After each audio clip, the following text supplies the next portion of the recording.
On the morning of August 30th, 2001, a middle-aged police sergeant named Alan McGregor drove with his partner, Officer Mark David, towards the Huron National Forest, which is a massive nature preserve in northern Michigan. The two of them were on the way to this forest to meet with a very unlikely detective, who McGregor believed might actually be the key to solving a case that had haunted him for the last 21 years. And that case was the disappearance of Cherita Thomas. Back in 1980, Cherita Thomas had been walking down the road located about 1 mile away from the police station where Sergeant McGregor worked, when she had gotten into the car with this older man who had come by to pick her up. And after getting in this car, she was never seen again. Based on various tips and clues, police were nearly certain that that older man who had picked Cherita up was a guy named Jimmy Nelson. And their theory was he had murdered Cherita shortly after picking her up, and then afterwards disposed of her body in a particular section of the Huron National Forest. But the problem was, the police did not have any actual evidence that supported this theory. Their case against Jimmy was entirely circumstantial. In fact, they didn't even know if Cherita had really been murdered, because for the last 20 plus years, they had searched that particular section of the Huron National Forest, they'd gotten the FBI involved, they had chased down every lead, yet still, they had not found Cherita's body. So they really didn't know what happened. But as Sergeant McGregor neared the forest, he hoped that today would be the day that all changed. He pulled up by the entrance of the Huron National Forest, and he and his partner got their first look at their unlikely detective they were here to meet. And this detective was a Doberman Pinscher mix with big floppy ears who was lying on the ground and panting and wagging his tail. His name was Eagle, and he didn't look like a stereotypical police dog because he wasn't a police dog. However, Eagle was the best crime scene sniffing dog in the entire world. His trainer, a 40-year-old woman named Sandra Anderson, was standing right beside him. Now, Sandra and Eagle were very famous in law enforcement circles, and so Sergeant McGregor and his partner were already well aware of their backstory. Sandra had actually adopted Eagle from a pound shortly before he likely would have been euthanized. And then after she adopted him, Sandra, who had made a career in teaching dogs how to sniff for cadavers, just sort of naturally on her off time, began training Eagle how to do it too. And amazingly, Eagle really took to it, better than police dogs did. Now, any good police cadaver dog could sniff out hidden objects and track a scent for miles, and Eagle could definitely do that. But also, Eagle could do things that the police cadaver dogs simply could not. Like he could smell blood that had been cleaned with bleach and also painted over. I mean, that's like a superpower. No dog could do that, but Eagle could. One forensic anthropologist who had come in contact with Eagle and seen what he could do firsthand said that, if a great cadaver dog was rated a 10 out of 10, well, Eagle was like a 20 out of 10. He was far and away the best of the best. And so Sergeant McGregor believed that if Cherita's body really was in that section of the Huron National Forest, well, Eagle would be able to find it. Sergeant McGregor was excited to see Eagle in action. But after he and his partner parked, they walked over and spent a minute, petting Eagle because Sandra said it was fine, and they gave him some pets, and Eagle really liked it, and he sort of rubbed up against them. But then at some point, Eagle just kind of stopped and looked towards the entrance of the National Forest, like he was ready to go. At which point Sandra said, okay, he's ready to work. So Sergeant McGregor and his partner followed behind Sandra and Eagle as they led the way into the forest towards the section where they had been told to search. And then once they reached that section, McGregor and his partner kind of stayed back on the fringes and just watched Eagle work. And it was incredible. Now, McGregor and his partner had seen police dogs work before, so they were familiar with basically the pace at which these dogs would find something, which often, it would take some time. But basically, as soon as they got to this clearing, they're watching Eagle and he's sort of walking around, sniffing, looking for something. But then suddenly he stopped, turned, and made a beeline towards this tree. And when he got there, he began pawing at the ground like he had found something. Sandra, his trainer, kneeled down next to him to see what Eagle had found, and she saw as he continued to dig that there was something in the ground. And so she called out to McGregor and his partner, and they came rushing over, and sure enough, Eagle had found a human bone fragment. To be clear, this dog only finds human bones, and so it's not like it would be able to find a chicken bone and think it was a human bone. Basically, if it found a bone, it's a human bone. McGregor and his partner were totally shocked here. I mean, they had really high hopes for the search, but to already be finding human remains in this particular section of the forest was revelatory. I mean, not only was it a big deal to find human remains here, but these could be Chiritas. This could be the key to unlocking this 2 decades old case. But Sandra, Eagle's trainer, did not seem shocked at all. This was pretty much par for the course. She smiled at the 2 investigators and kind of shrugged, like, yep, this is what he does. She gave him a treat, and then Eagle got up and just continued searching the area.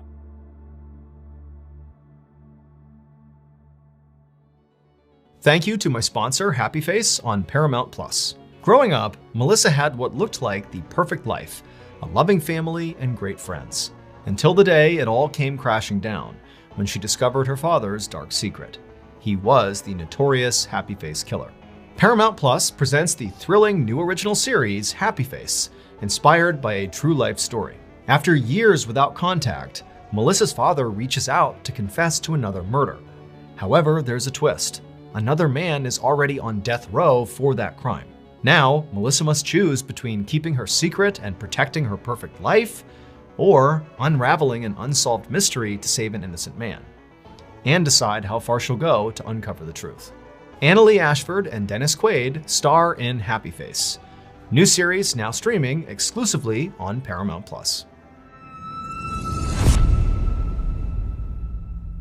After Sandra and Eagle had taken off, McGregor and his partner bagged the bone fragment and then just kind of continued to let Eagle do his work. And over the course of that day, Eagle just kept on finding more human bones. It was truly incredible. And then the next day, when they came back for a second search, Eagle found even more. It was like there were human bones all over the place. However, this was actually kind of typical for human remains that have been left out in the wild for a long time, like they believe Chiritas had been. The idea is, after the body is left there and decomposes, animals come along and break apart the bones and kind of carry them in different directions. There's weather, there's a bunch of things that affect the body that sort of gradually takes it and spreads it all over the place. But as alarming as it was to find this many human bone fragments in such a small area in this forest, at the end of that second search on the second day, McGregor, all he could feel was elation. He felt like Eagle had done the exact thing he was hoping he would do. He had found the remains that very likely were Chirita Thomas's. McGregor thanks Sandra and Eagle profusely for their help, and then after saying bye to them, he and his partner went back to the station and they sent off the bone fragments to the FBI to be analyzed. And then after sending them off, they waited. The analysis would take several months, but in February of 2002, the FBI finally called McGregor. Now at this point, McGregor was very hopeful and sort of expected that these bone fragments would belong to Chirita, but what they actually said shocked him, because according to the FBI, those bone fragments that Eagle had dug up did not belong to Chirita. In fact, the bone fragments didn't even belong to a single person. They belonged to 3 different people. And when McGregor heard this, his blood ran cold, because he wasn't thinking, oh boy, this totally blows up the case. Instead, he's thinking, I bet Chirita is out in that forest. We just haven't found her yet, and if we keep using Eagle, we will find her. But now I have at least 3 more people that have been found out there, 3 dead people. So maybe Jimmy is way worse than I thought he was. Maybe he didn't just kill Chirita, maybe he's a serial killer and he's dumping his bodies in that part of the forest. However, as explosive as this new information was, it only made things way more complicated for McGregor, because he and his partner and all of his colleagues had no idea who these 3 new bodies were. And neither did the FBI. The FBI could only determine that these bone fragments came from 3 different people, but who they were, they didn't know. And so, to try to figure out who these 3 people were, Sergeant McGregor would need to find more clues. And to find more clues, he needed Eagle to go back to the forest and keep on looking. And so he immediately reached out to Sandra, who said that she and Eagle would come back out there and search the forest again. The new search began on April 17th, 2002. McGregor, his partner, Sandra, Eagle, and a whole bunch of police officers and crime lab technicians descended once again on that same section of the Huron National Forest.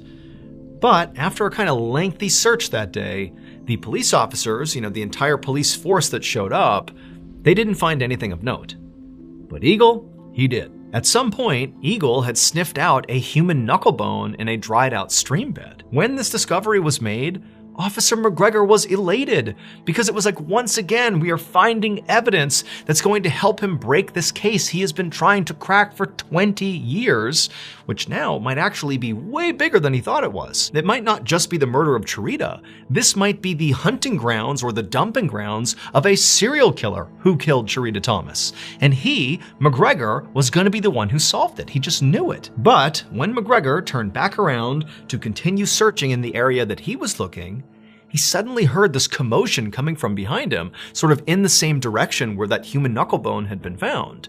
And he turns around and he sees what looks to be some sort of physical altercation happening amongst two people. He can't really tell who it is, but there's screaming happening. It's total chaos. And so, having no idea what was going on, McGregor abandoned his search, turned, and ran to go break it up. And after this fight was broken up, another major discovery was made. But it was not another bone. It would turn out the person who was dumping bodies in this section of the Huron National Forest was not a serial killer, nor was it Jimmy Nelson. Instead, the real culprit was actually one of the investigators who was out here doing this search right now. Eagle was not the world's greatest cadaver-sniffing dog. In fact, Eagle was not even a cadaver-sniffing dog at all. And his trainer, Sandra, was well aware of that, because this was all a big act. It would turn out, when Sandra and her dog were called out to a site to perform a search, Sandra would show up with a stash of human bones tucked into her clothing, right up against her skin. And then once the search began, she would discreetly pull little bone fragments out and drop them on the ground in front of Eagle, who would immediately notice them and alert people to them, making it seem like Sandra and her dog had once again saved the day. Sandra did this dozens of times across dozens of searches all over the country, all because she loved the thrill of watching the police discover her crimes in real time. Sandra had been successfully searching for body parts that she herself had planted for years without anybody being remotely suspicious of her. However, during the search for Cherita Thomas, Sandra got caught. Right before that fight broke out on that last search, Sandra and her dog had stepped off to the side and believed nobody was watching them, and Sandra bent down and pulled a bone fragment out of her sock and was about to place it, but then realized a crime lab technician was clearly watching her. She had been caught. And so the crime lab technician went up to Sandra to call her out on it, and Sandra, who knew she was caught, began to panic and pretended that she was being attacked by the crime lab technician and made a whole scene about it. That's what McGregor heard when he turned around and wondered if there was a fight going on. There was no fight. It was just Sandra, again, being caught red-handed. But as awful as Sandra's actions sound, she didn't actually kill anyone. Instead, during her years-long run of fraudulent searching, she had been stealing pieces of medical center cadavers and using those. Sandra ultimately pleaded guilty to multiple felonies, including falsifying evidence and obstruction of justice, and so she was sentenced to 21 months in prison. After she was caught, the FBI had to go back and reevaluate 50 murder cases that Sandra and Eagle had been involved in. Luckily though, during this examination, they discovered that in all of these cases, they did not hinge on evidence that Sandra had found, and so there were no convictions that were overturned. As for Jimmy Nelson, he was eventually convicted of Cherita's murder. However, his conviction was overturned. But it had nothing to do with Sandra and Eagle. The evidence used to overturn it was completely separate. And so to this day, we still don't know what happened to Cherita, and her body has still not been found. As for Eagle, nobody was mad at him, and he retired from working crime scenes and got as many treats as he wanted until he passed away peacefully in 2003.